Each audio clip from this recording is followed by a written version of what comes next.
I currently live in South Korea, and this story is about my experience. I used to suffer from nightmares without any reason during my freshman midterm exam. At first, I couldn't remember my dream well when I woke up and just thought it was because of stress, as it was the middle of the exam period. However, the nightmare continued on and on even after the exam, and it became clearer, so I remembered it vividly in the end. And the weird thing was not just that. Exactly 4 dreams kept repeating. In the first dream, I grab a woman in hanbok from a large hanok-style house and drag her down to the front yard. Then I beat her. Second, the same woman is crying on the ground, and I pull her hair and drag her to the well at the end of the yard. Third, the woman cries with her face covered with tears and blood and begs me in front of the well, "For mercy's sake, please forgive me." Then the person who seems to be me stares at her, and then I laugh and push her into the well. Lastly, it is the strangest and the most ominous dream.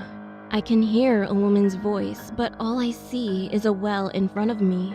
I approach the well, and there's a woman smiling with tears in her eyes, and she bursts out laughing and keeps on saying this, "Slow and steady wins the game.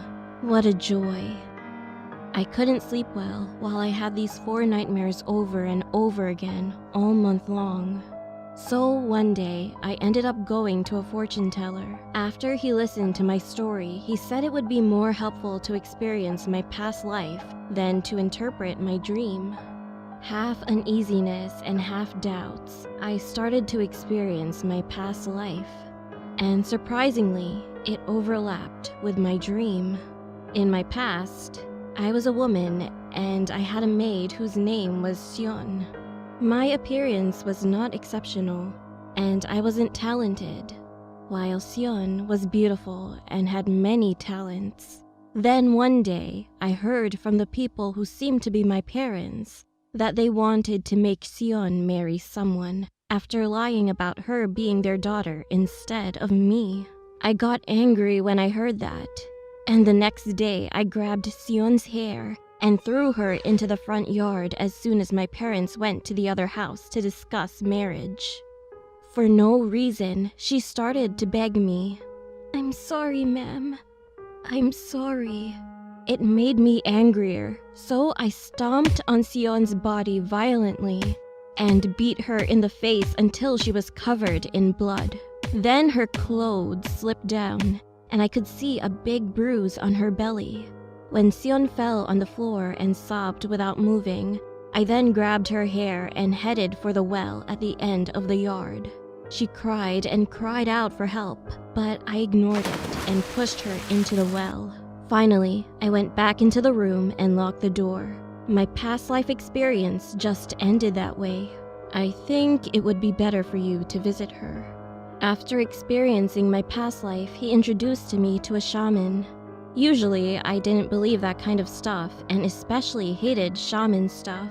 But he continued, "The shaman is originally a doctor. People who suffer from ghosts or spirits come to them, just as sick people are treated by doctors. But money makes people do some crazy things." So the next day, I visited the shaman with my friend. And when I started talking about my dreams and past life experiences, she suddenly laughed at me. She laughed frantically that her teeth were all exposed, but then she suddenly looked serious. Her expression was so creepy that I sat still without saying anything. Then she said, "Slow and steady wins the game. You have killed her and enjoyed your life, and you haven't even collected her body. How cruel you were. She won the game." She glared at me, but then looked up into the air and suddenly started to drop tears. Poor thing. How scary and sad she would have been. She muttered for a long time, then asked me again, suddenly with a startled look, "Do you have a baby who will be born soon?" Suddenly, I remembered that my aunt had a month left before childbirth and that I had bought her baby shoes. I was so surprised that my eyes were wide open and stared at her. And this time, she banged the desk and asked again, "The baby, am I right?" Now, being scared of this situation, I cried and nodded. Then the shaman said, "No, you're in big trouble. It's too late.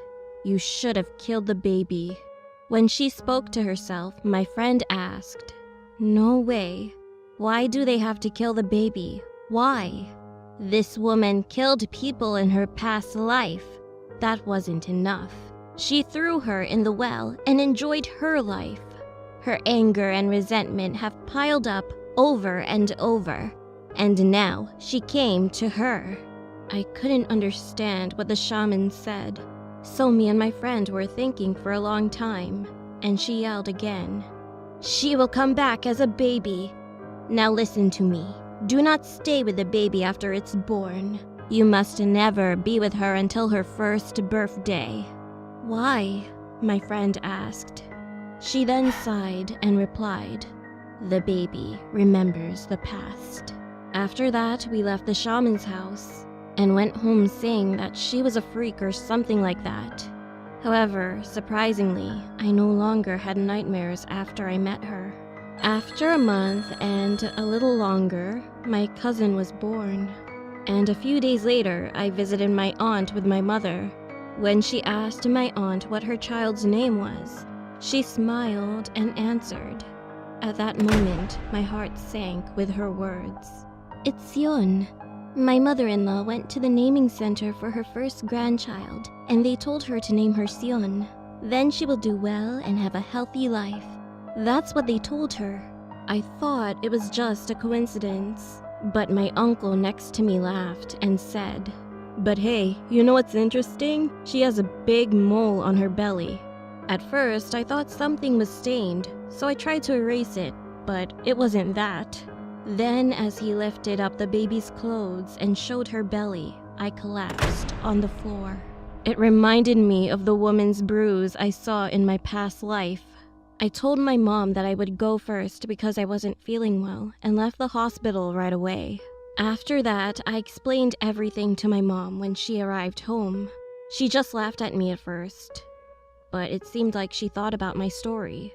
So she took me to a temple the next day. A monk took me and my mother to the sermon hall, and we both performed a memorial ceremony for a few days for a woman named Sion, with a sincere apology. I felt sorry for my aunt, but I had to contact her only by phone and text until the baby's first birthday party.